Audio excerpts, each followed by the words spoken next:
Gurren Lagann is my favorite anime that I have ever seen. While it may seem to be a whole lot of dumb mecha action fun on the surface, what lies beneath that is a deep, moving story about the gradual change of each and every person over time, growing day after day into a new and more refined version of oneself. This is shown best with the show's protagonist, Simon the Digger. Living underground for the majority of his adolescence, Simon lived in the shadows in more ways than one. In an oppressive underground society where one had to conform to survive, Simon had only two people that really liked him to any degree. The village chief, who only liked him for being an irreplaceably hard worker, and his one and only bro, the mighty Kamina. While Simon practically conformed and dug tunnels just like, and better than, most of the other villagers, Kamina was quite the opposite to his meek little bro. He was brash, daring, impulsive, and extremely rebellious, wanting nothing more than to escape the underground to reach the surface above. This was a goal that everyone scoffed at, thinking such a place didn't even exist. But when a giant mecha called a gunman comes crashing into their home from above, and Kamina is proven right about the surface's existence, Simon ends up dragged along as they venture through the surface. To say that Simon was simply dragged along, though, would not be entirely true.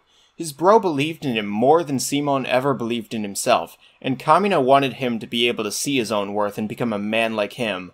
He wanted Simon to help him escape to the surface, especially since he was the one to find and begin piloting the gunman known as Lagann in the first place. Since Simon found it, he should lead the charge. This leads to one of the most iconic lines in the series in just the first episode. "Don't believe in yourself, believe in the me that believes in you." It is complete and utter nonsense in many ways, but its meanings echo throughout the entire story as Simon grows little by little to believe in himself because Kamina believes in him. He continues to travel with his bro through a surface infested by beastmen piloting gunmen who want them dead, trying his best to avoid conflict but ultimately getting sucked into it by Kamina anyways. This was the way their duo was for the longest time after all. Simon was the more careful but cowardly one, while Kamina was headstrong but rarely ever thought anything through. I know it sounds like I'm talking about Kamina more than Simon here, but Kamina is a crucial part to Simon's growth, because that brotherly dynamic collapsed when Kamina was killed in episode 8. Kamina was very much Simon's anchor throughout the show's opening section, so his passing sent Simon spiraling into a deep depression. It should be relatively clear by now that Simon could barely get himself to do anything without Kamina at his side. Even worse was the expectation that, as the other founding member of the group of rebels now called Team Dai Gurren, Simon was expected to step up as the new leader after Kamina passed on.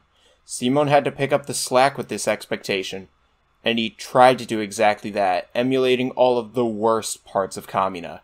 He acted rashly and put himself in harm's way for little reason, and he acted like he didn't have a single care in the world.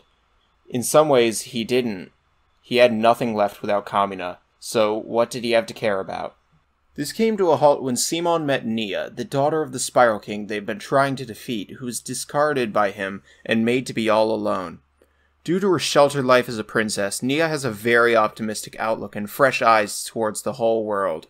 While Simon was wallowing in depression, false fronts, and pure pessimism, he witnessed a girl who also lost everything, putting forth kindness, sincerity, and general optimism that clashed with his current worldview.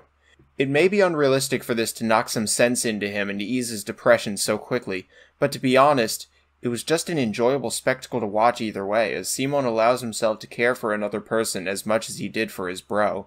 It also helps that it was not instantaneous and occurs over the span of a few episodes, but I digress. As Nia's optimism finally overpowers Simon's depressive outlook, one of the most epic scenes in all of anime ensues.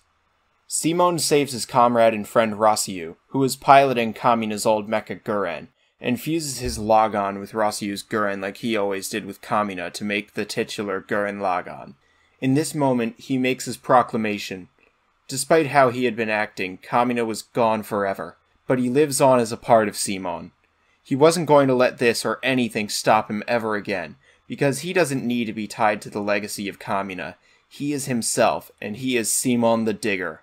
The impact of this scene may be undercut by my own explanation of it, but with the bombastic way the show presents itself, it is so much grander than that.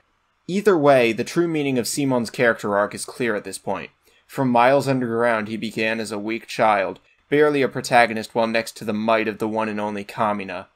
Now, however, he has dug past that ceiling that held him down, and become a man in his own right. From now on, he now takes on all of the best attributes of both himself and his bro.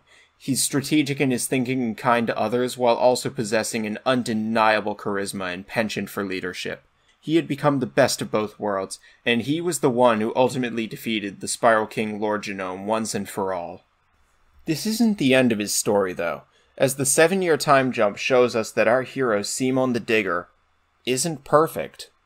With the power vacuum left by Lord Genome's defeat, everyone unanimously decided that Simon should be appointed leader of their new nation. For all that time, he tried his best to be the leader they deserved, but he just wasn't. He was far too carefree and focused far too much on his growing love for Nia to be anywhere near a good leader. As such, it comes as no surprise that the human population went out of control, causing the attack of the anti-spiral that he was warned of by Lord Genome.